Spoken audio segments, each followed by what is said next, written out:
This is the new Aston Martin DBX, and it's a little bit like, hello Miss Moneypenny, do you like my footwear?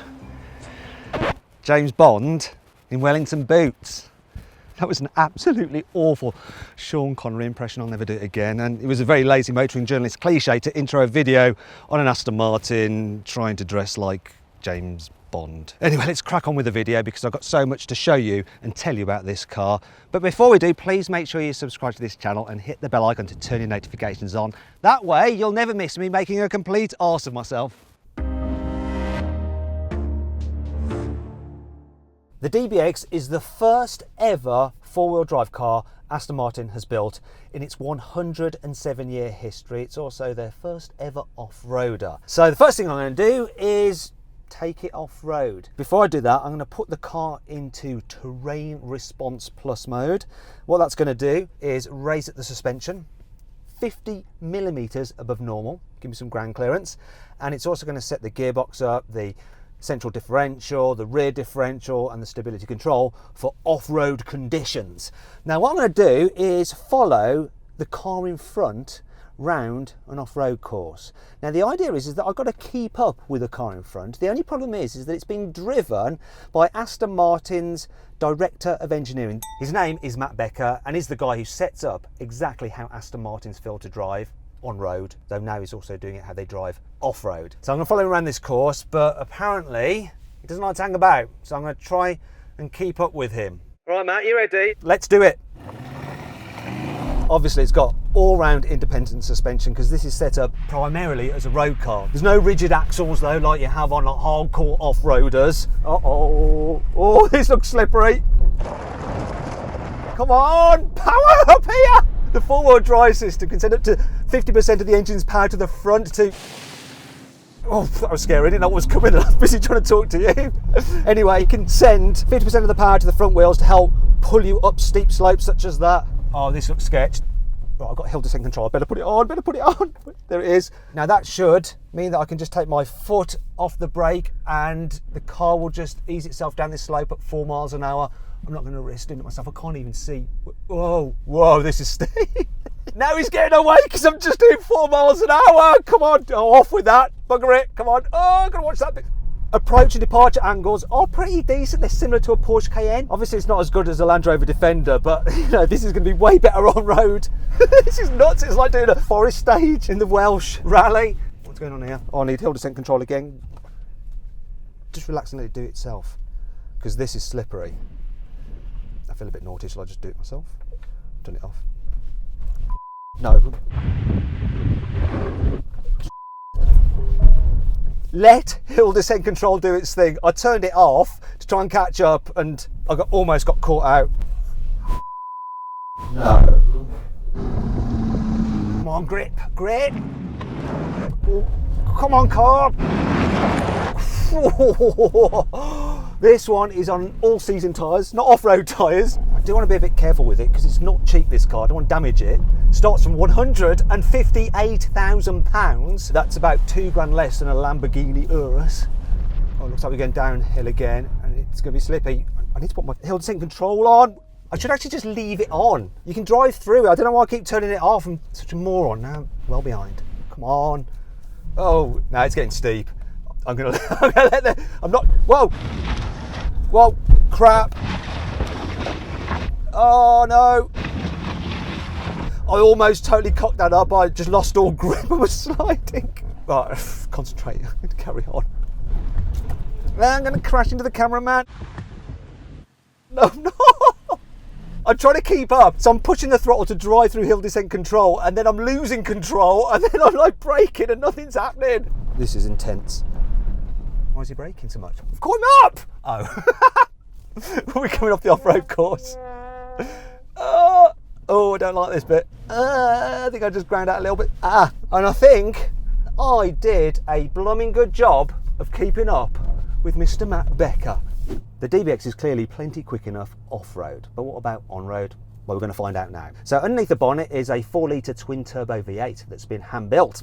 in Germany because it actually comes from AMG, just like the engine in the DB11 and the Vantage. Here it produces 550 horsepower and 700 newton meters of torque. Drives all four wheels via a 9-speed automatic gearbox. Now this car is supposed to do 0 to 60 in 4.3 seconds, but I'm going to find out for myself with my specialist timing gear here. The car is in its sportiest settings, the suspension's as low as possible to reduce drag. There is no launch control system though, you just hold it on the brake against the accelerator, release the brake and go, which is what I'm going to do now. Let's see how quick this car really is. Building the revs. It's not ballistic off the line. Now it's going though. 0 to 60, 4.09 seconds. That is good. 0 to 100 in less than 10 seconds. Standing quarter mile in 12.34 seconds. One other thing to try out is the braking. So this has big brakes.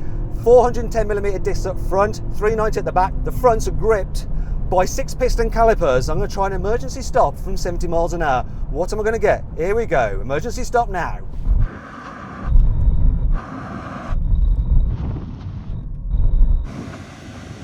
It did it in just 42 meters.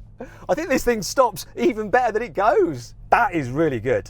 Another way this car is good at stopping you is when you walk past it and you're like, oh my God, that's one sweet looking SUV. I particularly like this. The ducktail spoiler and the light bar across the back, which is just like on the Vantage. The only bit I don't really like is this panel here.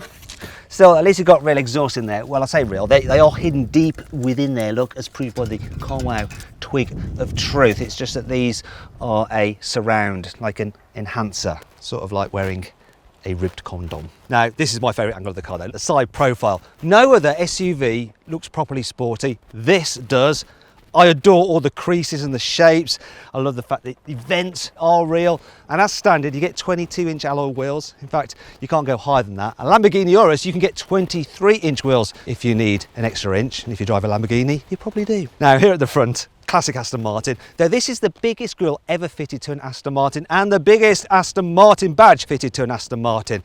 Another feature I really like is this. The daytime running lights surround this air vent, which is used to cool the brakes. I love the look of this car. And if you don't, quite frankly, you're wrong. Now I'm going to tell you what I love about the interior, starting with the design. It's a really nice design in here. And it just feels so luxurious. It's like you sat in some bespoke luggage. Now, another thing that's great about this car is that it's fully loaded with kit. You've got stuff like electric heated seats, you have surround view cameras, all that kind of stuff as standard. You don't get that with the Germans. The things that you pay extra for on this are luxury items, like if you want this special colour of leather, then that's £2.5 grand. I mean, you get leather as standard throughout. If you want the Alcantara headlining, which is so nice to touch, it's 1,500 quid. If you want the extra wood veneers, which are super lovely, they're part of a £3,000 pack. And another thing I like is the driving position. So being an SUV, you get a great view forward, yet you feel hunkered down, so it still feels sporty like an Aston Martin should. And there's loads of room in here and lots of storage. The door bins, fit a big bottle in them. Where are the cup holders, I hear you ask? Well, look, they are hidden under here. There's more storage in there. You can do that, you see. Almost like that for your passenger or vice versa. Then under here, there's a special place for your handbag, apparently. And I've got my AMG handbag here. Continuing with the borrowing from Mercedes theme.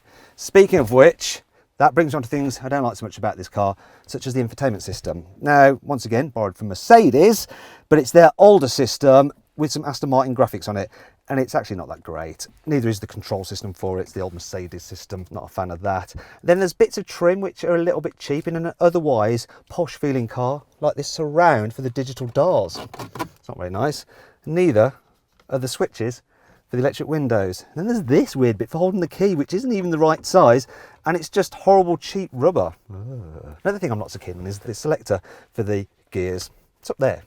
It's hard to reach it. Why didn't Aston take Mercedes column gear selector? It's brilliant, that is. They've taken loads else from Mercedes. Silly. Anyway, let's check out the back. And this will bring me back to things that I love again about this car, such as the door handles, they are cool, and the frameless windows, very sports car styly. Plus look, all the windows double glazed for extra comfort. Right, let's see what it's like in here. Oh! Oh my gosh, there's absolutely loads of room back here. I mean, look at this, I can stretch out, lots of headroom as well. The luxury extends all the way back here, darling, and I love the fact that you get this huge glass roof and it's standard. It's great. Oh, let's just check this though, come on. Will the back window go all the way down? Don't let me down, Aston Martin. Ka-ching. Well, it's hard to fault back here actually. Middle seat's okay, even though there's this big hump in the floor, there's still plenty of room, and yeah, the armrests. That's a bit annoying, you know, like that. Someone's in the back, they end up with their arm in there. Should have a cover, but at least you do have through loadings, so you can have two people either side and carry your skis or whatever you need to. The only thing that I find is a little bit odd is this, the smallest ever seat back pockets, but at least they feel really posh. In fact, everything does. I mean, look at those grab handles. No plastic here. Yeah, it's lush. It's super practical. Let's check out the boot. Now the load capacity is 632 litres, which is more than the boot on a Bentley Bentayga, Lamborghini Urus or Audi RSQ8, and it's super luxurious even in here. Lovely carpeting, leather on here, nice metal scuff plate, no load lip. In fact, it's so inviting. Look, I just want to get in myself. Now wait a minute. Wait. This boot actually feels, I think, about 13 litres smaller than the boot of a Porsche Cayenne, which has 645 litres of space. That brings on to 5 annoying things about the new Aston Martin DBX. There are a few key features you can't get on this car that you can get on its competitors. For instance, you can't get it with rear wheel steering, which would be really handy when manoeuvring in tight spaces, because this is a big, long car. Then the soft close, which you sort of expect on a luxury vehicle, because I mean, look, I'm too rich to close it myself. I need it to do it automatically. While it's great that you have this double sun visor, it is a bit annoying that the vanity mirror is really rather small. I certainly can't fit in my big vain face in that little space. The car doesn't have a rear windscreen wiper. Aston says that doesn't matter because the airflow of the car will blow any raindrops away so you can see fine. That's no good if you've been sat parked and it's raining, is it? You can release a seat electrically by pressing a button in the boot, but sometimes, yeah, they can snag on the seat belts and you can, come on, no, come on, there we go. Right, which is rather annoying. And then it can happen that, look, like, that can get loose like that, and then when you put it back, it's all trapped. You know how much I hate that. There is nowhere to store the load cover underneath the false floor, look, no room. So you have to keep it in the car, which means that this lovely leather may get scuffed. That's annoying. I think I'm gonna have to take it somewhere safe, like my house. Thankfully, this car has plenty of cool features to help make up for all this. Here's 5. Aston Martin has made sure that the car's doors do cover its sills, so in the rare event that you do go off-road, you won't get your trousers all muddy when you get in because the sill will still be all nice and clean. And I particularly like this. Look at that! You don't have to step down in the car, you just slide in. Love that, it's flat. Oh, and that plaque as well, that's cool. Awesome. The first 500 buyers of the DBX will get a special edition 1913 model. 1913 was the year that the company was founded, and those cars will come with some extra kit, plus the owners will get a special build book of their car, which is signed by Aston's creative director Marek Reitman. The car's making all sorts of funny noises. I think it's the air suspension having a bit of a fart. Also, those buyers will be invited to a special cocktail party at the Waldorf Astoria in London. You can get this car with a load of special luxury packages. One of them is bespoke luggage for the boot. Another features a special bag for the rear armrest. And you can even get a dogless pack. Whoa. No, it's a dog package, Matt. Dogs. Oh yeah, dogs, you're right. It's a special dog pack. Oh. Unlike many SUVs, this car has an almost completely flat underside to help improve the aerodynamics, and that's handy in a car that can do over 180 miles an hour. Aston Martin has tuned the exhaust for a very fruity sound, though if you need to be quiet it can be, so this is normal mode. Not too raucous. Now I'm going to put it into sports mode and it's going to open valves and make it more shouty. Yeah, you get the idea. Let's see what this Aston Martin DBX is like to drive in town. So I'm going to put the suspension through the test now straight away with a speed hump. Air suspension normally has a real floaty feel. This doesn't so much. It feels quite tied down, quite sporty, yet it still somehow manages to deal with bumps and potholes really well. I hardly notice that speed hump. One thing that I have noticed though is that it feels like quite a big car on the road, quite wide, but just cruising around town, yeah, easy. Thing is though, what's the car's turning circle like? Well, going around a big roundabout is no problem at all, but what happens when you need to manoeuvre in a car park? Here's a car park on the left, let's go in there. Now because this hasn't got that rear wheel steering, it means that it's not quite as tight turning as an Audi RS Q8 can be if you have that fitted with rear wheel steering. So come on, I'll make that round. But I'm going to try and park in this here space over there. Right, oh god, I'm doing up there. No, I thought that I might be able to just straight turn it into there, so I'm going to have to do some manoeuvres. The car does of course have an auto park facility, but I shan't be using that. It's great that you've got the all-round cameras though, really help. Especially because the visibility of his shoulder ain't great. There we go. Now, do you know what I want to do now I'm in this place? I quite fancy just leaving this car here. See what people think. Does anyone notice it? Hey, look at me. My brand new Aston Martin SUV, bright red. Guy in a Golf, come on. Look, brand new Aston Martin SUV, they never made one before. He's looking now, but I'm not sure if he's just looking at me because I'm looking at him. Bright red, brand new Aston Martin SUV. Why is no one looking? They do actually look at me in my G-Wagon. A lot more. Sod this. Maybe that's what you want. Even though it's red and an Aston Martin SUV, you can still fly under the radar. Let's go.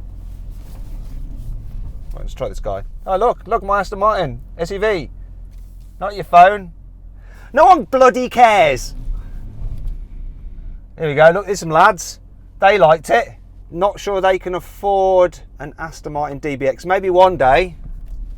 What do you think of the car? Sexy, man. Well, there we go. Finally, managed to turn some people's heads.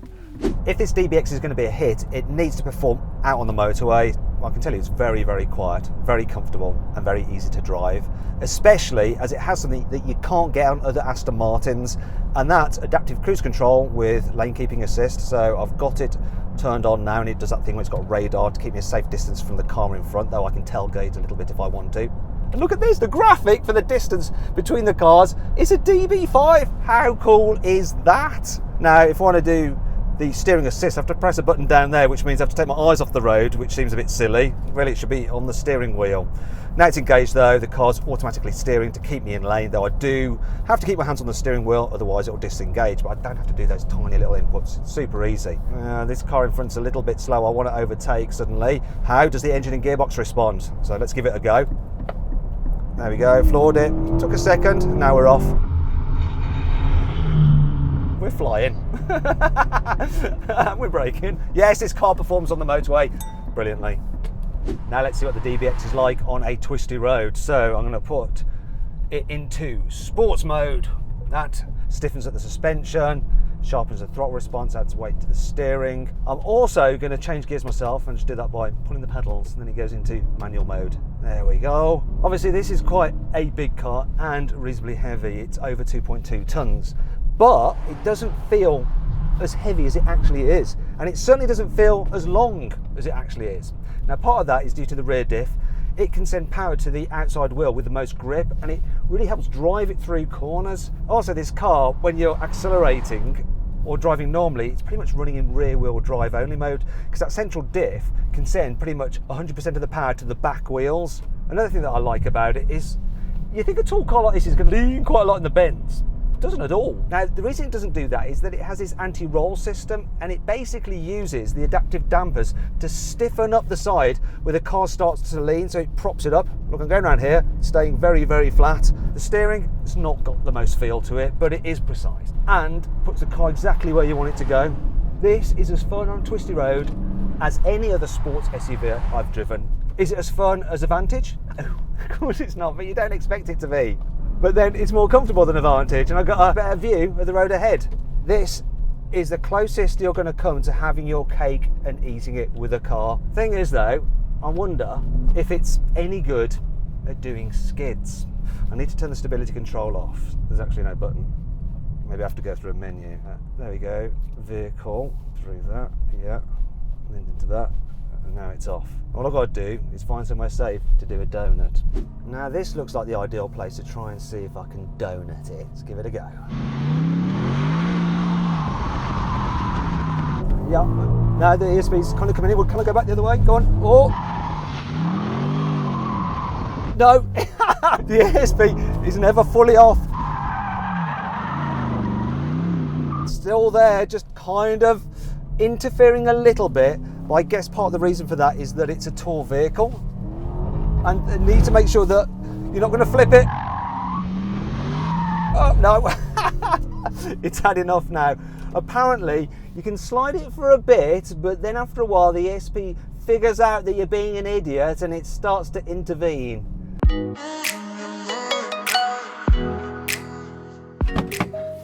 So then, what's my final verdict on the new Aston Martin DBX? Should you avoid it? Should you consider it? Should you shortlist it? Or should you just go right ahead and buy it? Well, to just keep it simple for you, I've got two SUVs that I would really like to own. One is an AMG G63 and the other is that. So if you've got the money and you want a luxurious, comfy, fun to drive and absolutely gorgeous looking SUV, just go right ahead and buy it. I hope you all enjoyed the video. If you did, please give it a like. Also, let me know what you thought of it in the comments below. Now, if you'd like to watch some more videos, just click on the windows there.